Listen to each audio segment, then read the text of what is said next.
Salaam.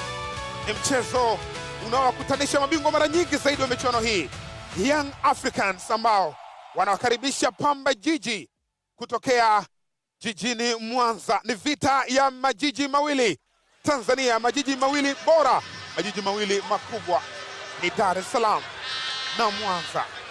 Mambo yalivyokuwa kutokea uwanja wa KMC Complex, nafasi ambayo Mudathir Yahya aliipata, akajaribu kupiga na ikapita mbele kabisa pale katika pochi. Tazama Mudathir kwa guu lake la kulia, jaribio ambalo lilikuwa la moto. Na hii nafasi nyingine Mudathir Yahya naye alisogea, akaimimina cross ndani. Sheikh Toure akadhibiti, akaona nafasi hakuna, akamweka Max Nzengeli naye akanyosha moja kwa moja kwa nguvu, mpira ukajaa kambani. Max Nzengeli akaandika bao lake la 3 la msimu huu, lakini inakuwa ni bao la kwanza la mchezo. Peter Shalulile Sheshaman Peter aliujaza ndani, lakini akaenda kumalizia Sheikh Toure Ibrahima kwa guu la kushoto, na akaonyesha ishara kujisafisha kwamba jambo limekwenda vizuri. Young Africans wakaandika bao la pili la mchezo ambalo limemtesa golikipa pia Onesmo Gaspar Munisi alikokuwa anakimbilia, na ulikopita mpira tofauti. Mang'ombe Mnyiti akafurahi, lakini nafasi nyingine hizi ambazo alizipata, hii ni ya Dedo Albert Kangwanda, alinyosha kwa guu lake la kushoto, mpira kaukefu lakini ukaenda nje.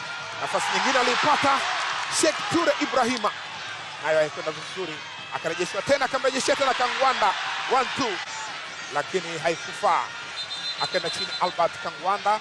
Jambo halikwenda sawa kule katika bench la Young Africans, mambo yakaenda tofauti, na mwamuzi akasimaliza dakika 45 za kipindi cha kwanza. Timu zikana mapumziko kwa ajili ya kwenda kupokea mawaidha mawili matatu.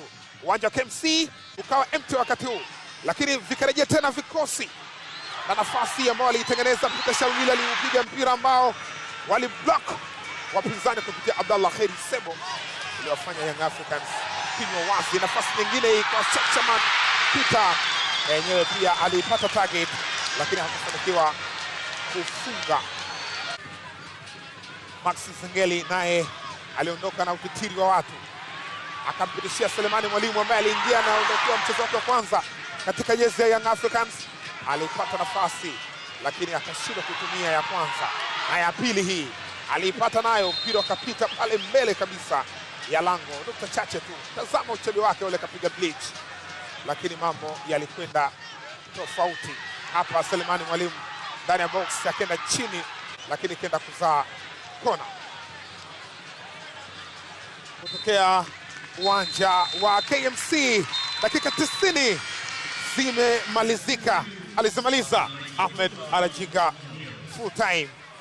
Wachezaji wamesalimiana vya kutosha kwa wale ambao wanajuana. Kutokea uwanja wa KMC full time, Young Africans 2 Pamba Jiji 0.